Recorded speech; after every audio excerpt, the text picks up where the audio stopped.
Okay, so for a while I've been wanting to make a desk robot.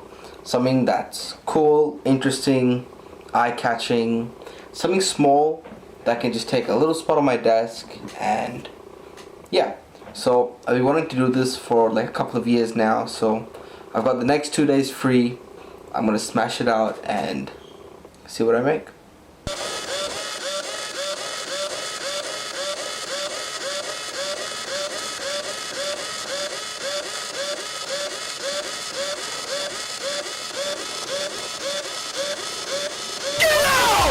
No, cause like, what is that? Oh, look at this.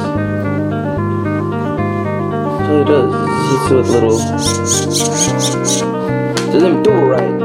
It hits the table. The arm hits the table.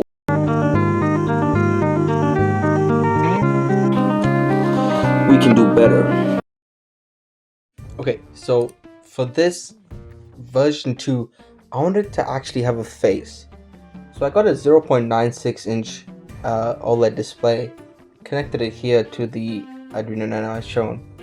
I tried displaying a logo here, which works pretty well, so I had two variations of it which flickered back and forth, which you can see there. I also started using the shapes like circles and programmed some basic blinking and laughing animations that were kind of randomized. I also used the image that I uploaded, the bitmap that I uploaded before of the monster logo, just to add a bit of spice there as well.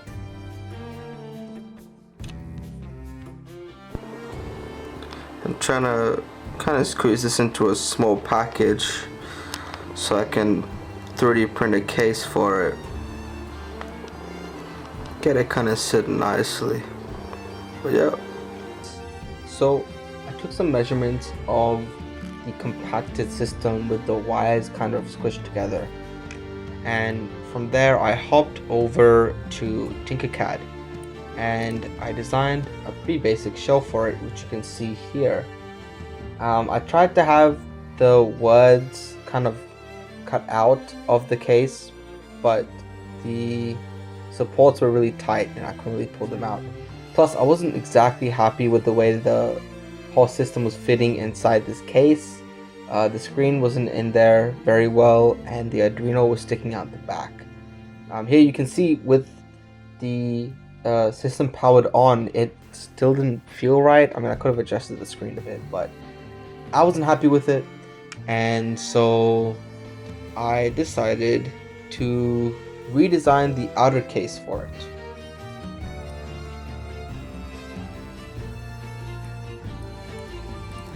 So I took the system out, I took the robot out, and I made it so that the screen took up a lot of area and then had the Arduino behind it.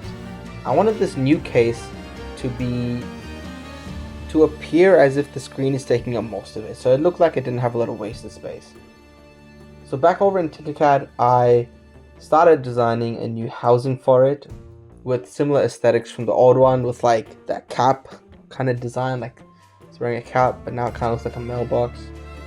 But this time I gave it like legs that it can use. I don't know, I just thought it would look cooler, so I added legs for it. And I also noticed that since the case is just like hollow, there's nothing really that'll stop the Arduino from falling out.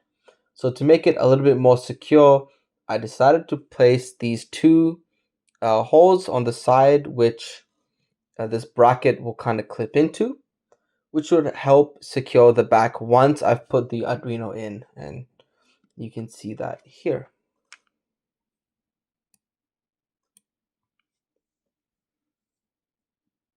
Oh, I also added some words onto that bracket because I wanted to add words somewhere. It looked like this. I printed the legs separately as well as the bracket, and I was honestly pretty happy with the way it looked. I made sure that the housing was built like on its side so that there weren't any supports in the middle of it. It made the inside look cleaner. I was pretty happy with that. And so I began putting everything together. Yes, that is a hair tie. I found it on the floor and it worked to keep everything together. So yeah. So I put the Arduino in and I was pretty happy with how snug it was fitting. I just had to be careful that the Type C port was on the bottom half of that opening because the bracket was designed to go on the top half. But the spacing inside was so tight that I had to put the circuit board kind of at an angle. But once I got that done, it took me a good 10 minutes to put the bracket on behind the machine, like behind the 3D print. And once that was on, I lastly put the feet on the 3D print, and it looked like this. I was pretty happy with the way the entire thing turned out. I was happy with the design of the outer shell and especially with the animations. I think because I'm not really like creative in that way, so I was pretty happy with how smooth like the laughing animation was looking. But yeah, overall, I was pretty excited.